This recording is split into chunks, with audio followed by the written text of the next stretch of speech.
MP board के कक्षा 11वीं के सभी विद्यार्थी ध्यान दें। आज की इस क्लास में वार्षिक परीक्षा का आपका जो रसायन शास्त्र का पेपर है वो 18 फरवरी के दिन होने वाला है। तो उसके लिए किस तरह के आपके प्रश्न रहेंगे आज की इस क्लास में फुल सोल्यूशन के साथ पढ़ेंगे। तो यदि आपको एग्जाम में 70 में से 65 या उससे अधिक अंक लाना है तो जितने भी क्वेश्चन आपको बता रही हूँ सभी को कंप्लीट करें। तो इस तरह के निर्देशांक रहेंगे हिंदी इंग्लिश दोनों में। चलिए जल्दी से पहला प्रश्न कंप्लीट करेंगे। तो पहला प्रश्न है आपका सही विकल्प चुनिए। तो पहला रहेगा आपका एनटी पर 22.4 लीटर नाइट्रोजन का द्रव्यमान उतना ही होगा जितना 22.4 लीटर। तो इसका आंसर रहेगा कार्बन मोनोऑक्साइड का। किसका रहेगा? कार्बन मोनोऑक्साइड का रहेगा। दूसरा है एक बम कैलोरीमीटर द्वारा निम्न का मापन होता है। तो किसका मापन होता है? तो इसका आंसर रहेगा आपका बी वाला सही रहेगा। तीसरा है PCl5 में किस प्रकार का संक्रमण पाया जाता है? तो इसमें sp3d संक्रमण पाया जाता है। चौथा है L के प्रत्येक मान के लिए M का मान होगा। तो कितना मान होगा? 2L+1। छठा है 12GM6 C12 में परमाणुओं की संख्या। तो इसका आंसर रहेगा 6.02 गुणित 10 की घात 23 इसका आंसर रहेगा। और क्षारीय धातुएं व्यवहार करती हैं। तो क्षारीय धातुएं कैसा व्यवहार करती हैं? अच्छे आक्सीकारक की तरह ये व्यवहार करती हैं। स्क्रीनशॉट लेते चलना है हर एक प्रश्न का। अब इंग्लिश मीडियम वाले बच्चों के लिए टिक करेंगे। तो पहले का सी रहेगा, दूसरे का आपका बी आंसर सही रहेगा। तो स्क्रीनशॉट लेना है। बढ़ते हैं तीसरे प्रश्न की ओर। यहाँ से तीसरे प्रश्न का सी सही रहेगा, चौथे का आपका सी रहेगा और पांचवे का भी सी रहेगा और छठे का आपका ए रहेगा। अगला प्रश्न है रिक्त स्थानों की पूर्ति कीजिए। पहला है जिन ऑर्बिटलों की ऊर्जा समान होती है वे डैश कहलाते हैं। तो डिजेनरेट कहलाते हैं। तो यहाँ पे हम भर लेंगे डिजेनरेट।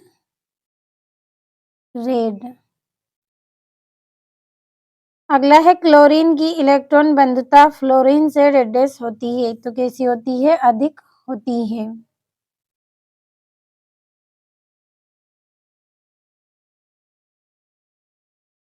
अगला है आयोडीन युक्त नमक में NaCl के साथ कुछ मात्रा में डैश मिली होती है। तो क्या मिली होती है?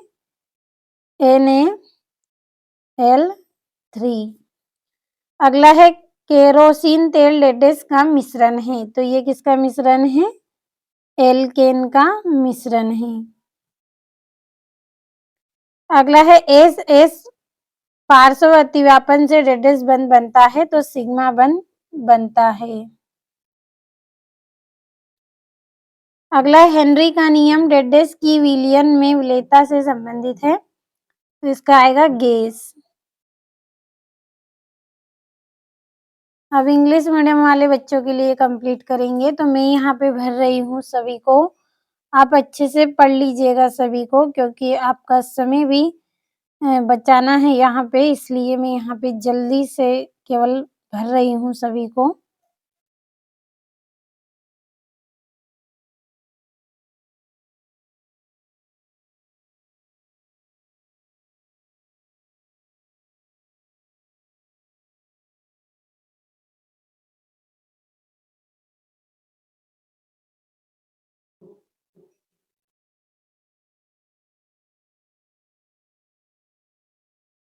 तो अब बढ़ते हैं तीसरे प्रश्न की ओर। यहाँ से तीसरा प्रश्न है सही जोड़ी बनाइए। पहली जोड़ी है हकल का नियम। तो इसकी जोड़ी आपकी रहेगी एरोमेटिकता। दूसरा है हेनरी की संरचना। तो इसकी जोड़ी रहेगी त्रिविम जालक। तीसरी है पीएच स्केल। तो इसका रहेगा सोरेनसन। चौथी है बम कैलोरीमीटर, तो इसका रहेगा आंतरिक ऊर्जा। और इलेक्ट्रोमेरिक प्रभाव, तो इसका रहेगा अस्थायी प्रभाव। तो ये हो गई जोड़ियां। अब इंग्लिश मीडियम वाले बच्चों के लिए नंबर डाल लेंगे।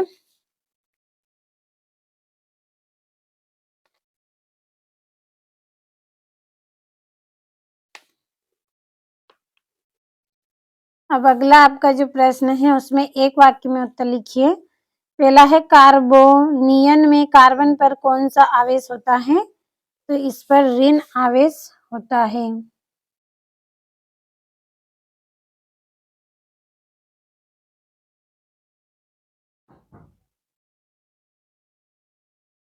दूसरा है पीएच मान निकालने का समीकरण लिखिए। तो इसका समीकरण आपका रहेगा पीएन बराबर माइनस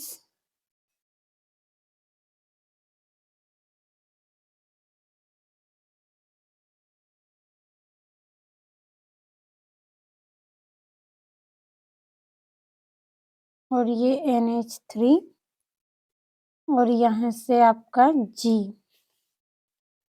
और तीसरा है NaClH2O व NH3 में किसकी एंट्रोपी का मान अधिक होगा? तो इसका आंसर आप भरें। और सबसे अधिक ऋण विद्युतीय तत्व कौन है? तो फ्लोरीन इसका आंसर रहेगा।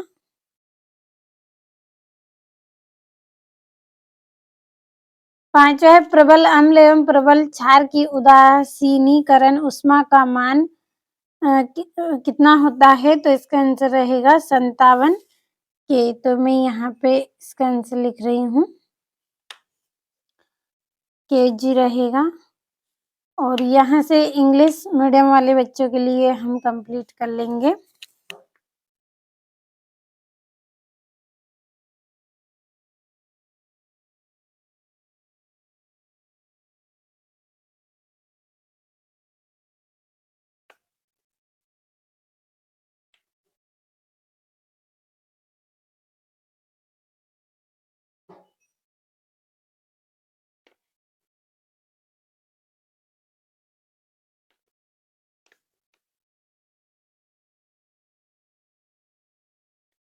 चौथे का फ्लोरीन रहेगा।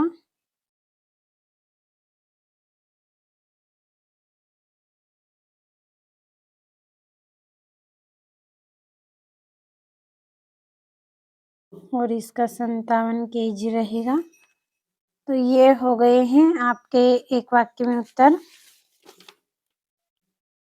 और यहाँ से अगला प्रश्न सत्य सत्य, तो यहाँ पे मैं टिक करूंगी क्योंकि समय आपके पास कम है और कम समय में तैयारी आपको अच्छे से करनी है, तो सभी को आप पढ़ लीजिएगा।